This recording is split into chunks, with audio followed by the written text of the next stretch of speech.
तो अभी यहाँ पर देखते हैं कि ये कंडीशन सब अगर Z L is equal to Z S मतलब कि जो आ रहा है यहाँ पे ये ट्रांसमिशन लाइन और ये जेड एस हो गया, ये जेड एल ये जेड एस, ये दोनों अगर इक्वल हो गया, ठीक है, तो यहाँ पर जो ट्रांसमिशन कोफिशिएंट है वो क्या होगा, two Z L divide by Z L plus Z S है, ठीक है।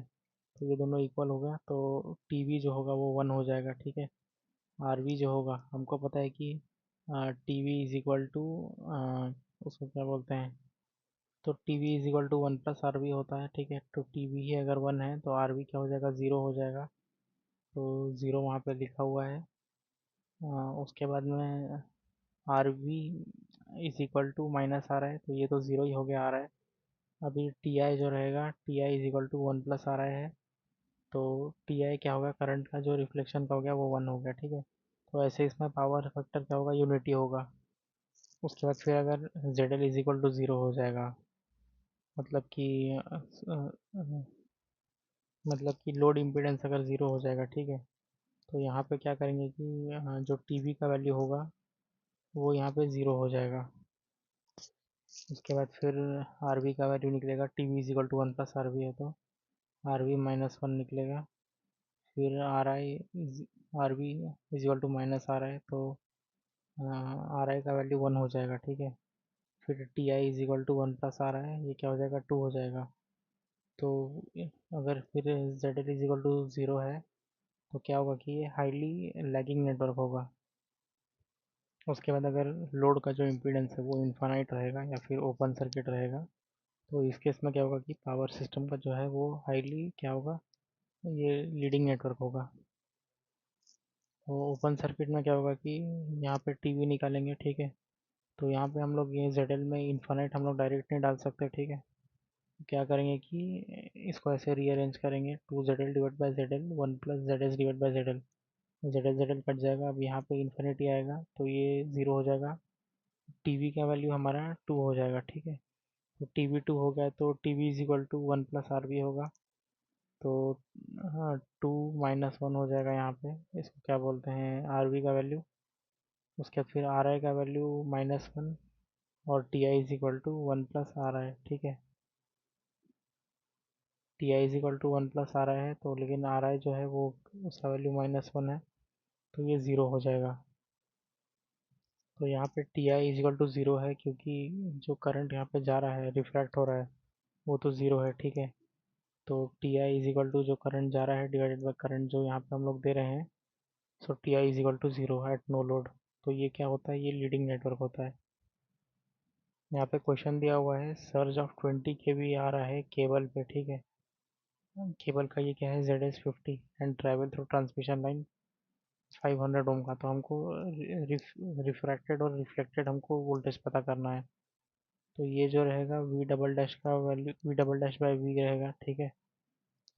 कोएफिशिएंट ऑफ ट्रांसमिटेड वोल्टेज या रिफ्रैक्टेड वोल्टेज, तो ये रहेगा। इसमें अभी हम लोग 20 को मल्टीप्लाई कर देंगे जो इंसिडेंट वाला है, ठीक है। तो हमको वी डबल डैश मिल गया। तो हमको पता है कि V double dash is equal to V plus V dash होता है, ठीक है। तो 36.4 माइनस हम लोग 20 कर देंगे तो हमको वी डैश का भी वैल्यू मिल जाएगा। उसके बाद क्वेश्चन में दिया हुआ है कि if a surge of 100 kV is incident on primary of the transformer then find the transmitted voltage in the winding at the instant of surge, ठीक है। तो यहाँ पे क्या है कि इंडक्टर को जो है प्योर हम लोग ये कंसिडर करते हैं, प्योर इंडक्टर। तो क्या होगा कि हमको बताना है ट्रांसमिटेड वोल्टेज, तो क्या होगा कि ये इस शॉर्ट सर्किट इसको कंसिडर करेंगे तो ये ट्वाइस हो जाएगा, जैसे कि यहाँ पे था शॉर्ट सर्किट के केस में। उसके बाद फिर सर्ज इम्पिडेंस लोडिंग देखते हैं, ठीक है। एस आई एल में सपोज ये एक्सएल है, ये एक्सी है और ये जेड एल है, ठीक है। तो reactive power required by the line inductor वो क्या होगा, आई स्क्वायर इंटू एक्सएल होगा। और फिर क्या है कि reactive power supplied by the capacitor V square divided by XC हो जाएगा, ठीक है। देखिए Q is equal to V I sine phi होता है, ठीक है। तो V is equal to I into XL होता है, एक बस अगर इंडक्टर लगा होगा तो। और फाई तो 90 डिग्री है तो साइन 91 होता है। तो ये क्या हो जाएगा, Q is equal to I square XL हो जाएगा, ठीक है। अगर यहाँ पे कैपेसिटर है, ठीक है, तो यहाँ पर भी 590 डिग्री है, ये तो कट गया। Then I is equal to V divided by X C होता है, यहाँ पे वी है, यहाँ पे एक्स सी है, I divide by X C, तो क्यू का वैल्यू क्या होगा, V square divided by X C हो जाएगा। तो क्या है कि यहाँ पर सर्ज इम्पिडेंस लोडिंग में क्या होता है कि आई स्क्वायर एक्सएल और V square by X C दोनों सेम होता है, ठीक है, आई स्क्वायर एक्सएल और V square by X C same होता है, ठीक है। तो जेड एस का वैल्यू क्या होगा, जो जेड एस निकलेगा, ये रीअरेंज करेंगे, वी बाय आई तो जेड हो जाएगा, root over of X L X C हो जाएगा। तो Z S is equal to root over of X L into X C. तो यहाँ पे ओमेगा ओमेगा भी कट जाएगा, एक्सएल हमको पता है 2 पाई एफ एल होता है, एक्स सी 1/ओमेगा सी होता है। तो Z S is equal to root over of L by C होता है। तो एस आई एल को ही नेचुरल लोडिंग ऑफ लाइन बोलते हैं, three phase active power absorb by transmission line when Z S is equal to Z L. तो S I L में हम बताएंगे कि हम देखेंगे कि एक्टिव पावर कितना एब्जॉर्ब होता है एट एस आई एल। तो कॉस फाई तो 1 हो जाएगा, ये चला जाएगा।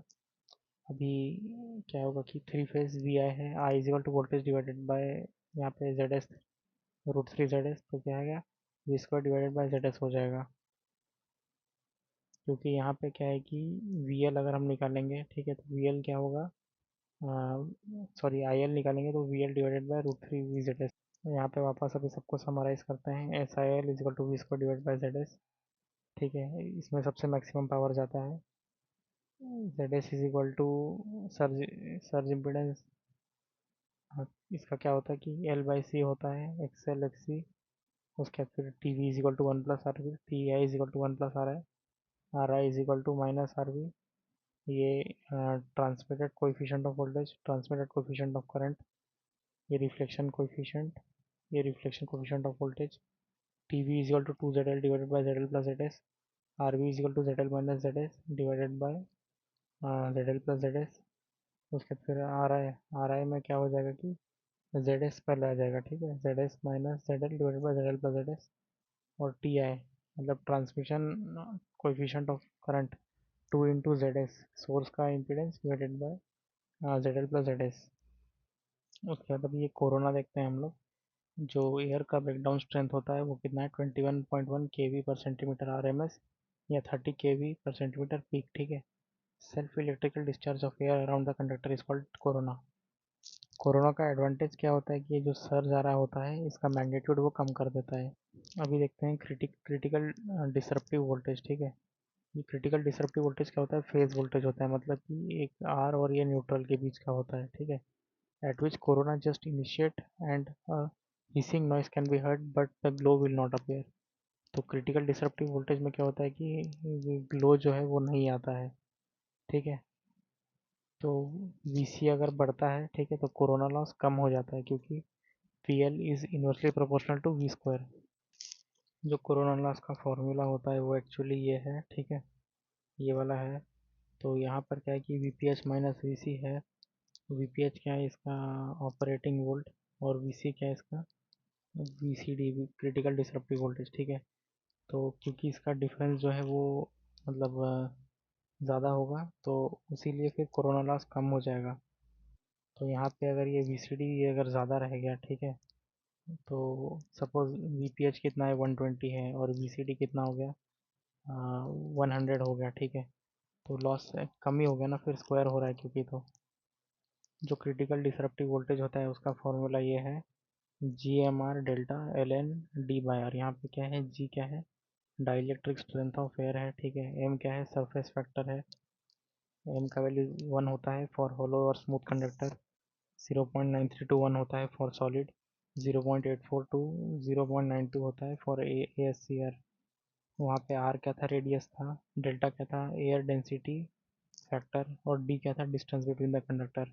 एयर डेंसिटी फैक्टर का फॉर्मूला यह है 3.92 B divided by 273 plus T. B क्या है, बैरोमेट्रिक प्रेशर। उसके बाद देखते हैं कि फैक्टर्स अफेक्टिंग कोरोना, ठीक है। तो V C is equal to G M R delta L N D by R है, ठीक है। अगर सप्लाई वोल्टेज बढ़ा देते हैं हम लोग, ठीक है, तो क्या होगा कि V P H will be greater than V C, ठीक है, तो इससे कोरोना लॉस बढ़ जाएगा। उसके बाद फिर अगर हाइट बढ़ता है और प्रेशर कम होता है, हाइट मतलब ऊंचाई पे प्रेशर कम हो जाता है, ठीक है, तो प्रेशर अगर कम हो गया, ठीक है, तो डेल्टा भी कम हो जाएगा, ठीक है। तो इससे क्या होगा कि वीसी कम हो जाएगा पर कोरोना लॉस बढ़ जाएगा, क्योंकि यही इसका वो होता है ना, VPH supply voltage minus VCD, इसका होल स्क्वायर वाला हो जाएगा। On a hilly area the corona loss is higher, ठीक है। बंडल कंडक्टर अगर हम यूज़ करेंगे तो जीएमआर बढ़ जाएगा, ठीक है। फिर तो VC is directly proportional to R, so corona loss will decrease. तो बंडलिंग ऑफ कंडक्टर से मेन क्या होता है कि कोरोना लॉस कम हो जाता है, ठीक है। उसके फिर कोरोना लॉस जो है वो एम पे भी डिपेंड करता है, सरफेस फैक्टर पर, ठीक है। तो यहाँ पे directly proportional to M, if M increases the VC will increase, ठीक है। इससे क्या होगा कि कोरोना लॉस कम हो जाएगा, क्योंकि वीसी बढ़ जाएगा, तो वीपीएच माइनस वीसी का स्क्वायर हो रहा है वहाँ पे। कोरोना लॉस ऑफ हॉलो जो है वो कम होता है कंपेयर टू सॉलिड, सॉलिड में ज़्यादा कोरोना लॉस होता है। अगर जो डिस्टेंस बिटवीन द कंडक्टर है उसको बढ़ा देंगे, ठीक है, तो V C is directly proportional to L N D, ठीक है। तो कोरोना लॉस जो है वो कम हो जाएगा, और ये कोरोना लॉस का ये फॉर्मूला है अभी, ठीक है। यहाँ पे टर्म्स कितना है देखते हैं। यहाँ पे देखते हैं 241 into 10⁻⁻5 divided by delta F plus 25 root over of R divided by D V P H minus V C का whole square kilowatt kilometre per phase, ठीक है। So PL is directly proportional to F plus 25, ठीक है। So in a communication line, corona loss is less. In a DC transmission line, corona loss is dash of ये, ठीक है। तो हमको पता है कि F प्लस 25 था, तो ज़ीरो वहाँ पे होगा, नीचे 50 होगा, ठीक है। तो ये 1/3 हो जाएगा। यहाँ पे क्या है कि फ्रीक्वेंसी वन क्या है, 25 है, F2 50 है, ठीक है। 25 पे अगर इतना लॉस है तो 50 पे कितना होगा, तो P L is directly equals to F plus 25, यहाँ पे वो वैल्यूज़ डाल देंगे, तो और पी एल टू हमारा निकलेगा 45। उसके बाद देखते हैं हम लोग क्रिटिकल विजुअल वोल्टेज। इसमें क्या होता है कि both in the noise and the glow will appear, ठीक है। इसका फॉर्मूला रहता है V is equal to G M R delta 1 + 0.3 divided by R into air correction factor L N D by R. जो क्रिटिकल विजुअल वोल्टेज है ये critical disruptive voltage से ज़्यादा होता है, ठीक है। बैड वेदर में कोरोना लॉस ज़्यादा होता है, स्मूथ सरफेस होने से कम हो जाए। यहाँ पर एम जो है वो है रेगुलेटरी फैक्टर, ठीक है। जी जो है break down strength of air होता है, ठीक है। Break down strength regulatory factor. उसके बाद फिर डेल्टा जो है एयर करेक्शन फैक्टर, आर जो है रेडियस है, ठीक है। उसके बाद फिर बाकी सब तो नोन है। डी क्या है यहाँ पे, डिस्टेंस बिटवीन द कंडक्टर। अब यहाँ पे हम लोग देखते हैं इंसुलेटर्स को, ठीक है। तो ये जो है ये है क्रॉस आर्म इंसुलेटर, ठीक है।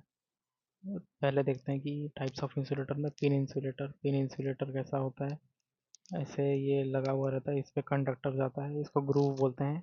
ये पिन इंसुलेटर 33 केवी तक यूज़ करते हैं, ऐसा दिखता है। ये 33 केवी तक यूज़ होता है पिन इंसुलेटर। उसके बाद है सस्पेंडेड इंसुलेटर, ठीक है। तो सस्पेंडेड इंसुलेटर जो है इसका एक डिस्क का कैपेसिटी कितना होता है, 11 केवी होता है, ठीक है। इसको बना के पूरा स्ट्रिंग बनता है। This insulator is used in very high voltage application, ठीक है। स्ट्रिंग जो होता है वो वर्टिकली होता है, और हर डिस्क जो होता है वो हॉरिजॉन्टल होता है, क्योंकि यहाँ पे हर डिस्क जो है वो हॉरिजॉन्टल है, डिस्क ऐसे वर्टिकली होता है, ठीक है। तो ये स्ट्रिंग जो है ये वर्टिकली हो गया। ये था सस्पेंशन इंसुलेटर। अब यहाँ पे क्वेश्चन दिया हुआ है कि इन कितना इंसुलेटर डिस्क लगेगा फॉर 220 केवी 3 फेज। तो ये क्या दिया है, ये वी एल दिया हुआ है, ठीक है। तो यहाँ पे number of disc is equal to V P H divided by 11। V P H क्या है, V L divide by √3 divided by 11।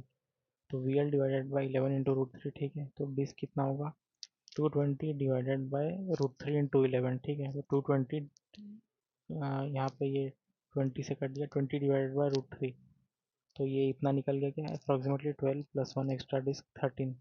तो जब भी ये 220 के भी बस दिया रहेगा 3 फेज, तो ये वी एल होगा। अगर यहाँ पे दिया है 400 के भी 3 फेज दिया हुआ है, ठीक है। तो 400 यहाँ पे होगा डिवाइडेड बाई 3 इंटू 11, ठीक है। 400 इंटू 0.577 डिवाइड बाई 11, तो ये होगा 22 डिस्क। उसके बाद देखते हैं ये strain type insulator. Strain type जो रहता है ये ऐसा रहता है, ठीक है। तो स्ट्रेन टाइप मतलब ये ऐसे लगा रहेगा, स्ट्रेन ऐसे टाइप का, ठीक है।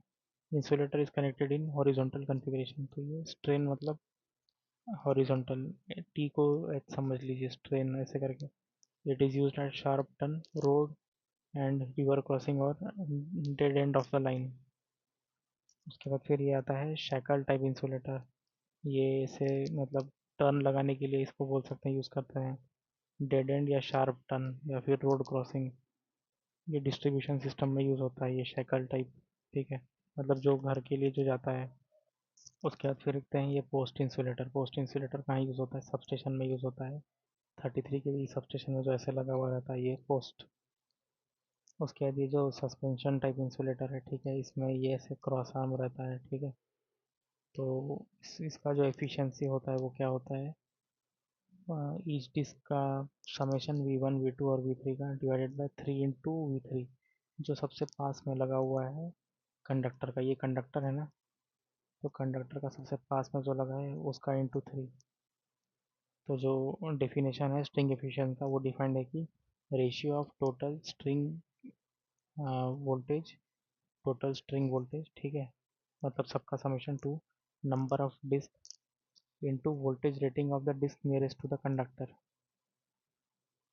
अगर एक 4 स्ट्रिंग इंसुलेटर डिस्क है, ठीक है, स्ट्रिंग एफिशिएंसी 85% है, और क्या है कि नियरेस्ट टू द कंडक्टर कितना है 20 kV, ठीक है। तो हमको टोटल स्ट्रिंग वोल्टेज बताना है, तो ये 4 इंटू 20 को इससे मल्टीप्लाई कर देंगे, हमको 68 kV मिल जाएगा। अभी यहाँ पर जो ऐसे स्ट्रिंग लगा हुआ रहता है, ठीक है, तो इसमें सी मतलब सेल्फ कैपेसिटेंस, मतलब जो लगा हुआ है ऐसे एक एक डिस्क का जो खुद का कैपेसिटेंस है वो सेल्फ कैपेसिटेंस, और ये जो इसके साथ बनाएगा उसको बोलेंगे हम शंट कैपेसिटेंस। तो के का वैल्यू क्या हो जाएगा, ये जो शंट वाला है डिवाइडेड बाय सेल्फ वाला कैपेसिटेंस। अगर frequency is equal to zero होगा डीसी के केस में, तो एक्सी क्या होगा, इन्फानाइट हो जाएगा।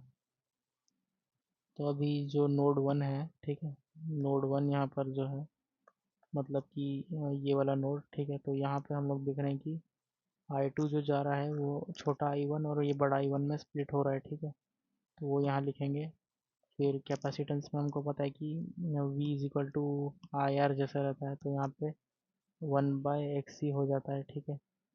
तो यहाँ पे क्या होगा कि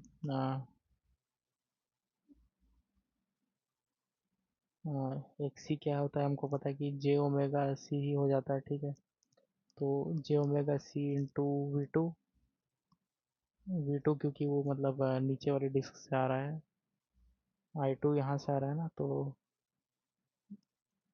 मतलब V2 के अक्रॉस से आ रहा है, ठीक है, is equal to J⍵C V1 plus J⍵C1 V1। तो क्या होगा कि V2 is equal to 1 + K × V1। तो यहाँ पर क्या हुआ, V2 is equal to 1 + K × V1, ठीक है। V2 is equal to 1 + K × V1। उसके बाद फिर नोड टू में, नोड टू कहाँ पर है अभी, यहाँ पे है नोड टू, ठीक है। I3 इज इक्वल टू क्या होगा, I2 छोटा I2 प्लस बड़ा I2, तो उसको यहाँ पे लिखेंगे, ठीक है। इसको भी ऐसे जब सॉल्व करेंगे तो V3 इज इक्वल टू हमको इतना मिलेगा, V3 is equal to K² + 3K+1 into V1, ठीक है। ये क्वेश्चन अभी दिया हुआ है, स्ट्रिंग ऑफ इंसुलेटर है, 3 डिस्क का है, ठीक है। इसमें शंट कैपेसिटेंस, शंट मतलब कि जो ये वाला होता है C1/C है 0.1 है, ठीक है। तो हमको अब यहाँ पर क्या बोलते हैं, स्ट्रिंग एफिशिएंसी निकालना है, ठीक है। ये 3 डिस्क का है, तो V1 V2 पहले निकालेंगे। V2 is equal to 1 + K × V1, ठीक है, तो K तो इतना हो गया, और 1 + K × V1, ये K की जगह सब्सटीट्यूट कर देंगे, फिर V3 भी निकालेंगे, ठीक है। टोटल वोल्टेज जो रहेगा V1 V2 + V3, तो तीनों का समेशन कर देंगे तो हमको ये मिलेगा, ठीक है। ये हम लोग वही वाला एक्चुअली फार्मूला यूज़ कर रहे हैं स्ट्रिंग एफिशिएंसी का, summation of voltage divided by number of disc into सबसे जो नियरेस्ट कंडक्टर होगा वो। तो यहाँ पे हो गया ये टोटल वोल्टेज, ठीक है। उसके बाद फिर यहाँ पे 3 डिस्क और फिर ये V3 जो था उसको डाल देंगे, ठीक है। तो यहाँ पे क्या होगा कि V1 और V1 तो कट जाएगा, बाकी जो K बचेगा उसमें हम लोग क्या करेंगे कि 0.1 सब्सटीट्यूट कर देंगे तो ये आंसर निकल जाएगा। अगर हमको डीसी सप्लाई दे रहा है, ठीक है, एसी में 85%, तो डीसी में कितना होगा स्ट्रिंग एफिशिएंसी? 100%। जो disc nearest to the conductor होगा उसमें क्या होगा कि हाईएस्ट इलेक्ट्रिक फील्ड होगा, और जो disc nearest to cross arm होगा उसमें क्या होगा कि लोएस्ट फील्ड इलेक्ट्रिक स्ट्रेस होगा, ठीक है। So the string efficiency is affected. So to improve the string efficiency हम क्या करते हैं कि लॉन्गर क्रॉस आर्म यूज़ कर सकते हैं, ठीक है। इंसुलेटर ग्रेडिंग यूज़ कर सकते हैं, अलग अलग इसका डिस्क बनेंगे। शील्डिंग वायर या गार्ड रिंग का यूज़ करते हैं ऐसे करके। उसके बाद फिर लॉन्गर क्रॉस आर्म हम लोग यूज़ नहीं करते हैं क्योंकि इससे मैकेनिकल स्ट्रेंथ चला जाता है। यहाँ पे इम्पोर्टेंट क्या है कि ये दोनों जो V1 और V2 का वैल्यू था, ये जो V3 का वैल्यू था इसको याद रखना है, ठीक है। के स्क्वायर प्लस 3K+1, और ये क्या है, V1 plus K into V1, V2 is equal to 1 plus K into V1, ठीक है। V2 is equal to 1 plus K into V1।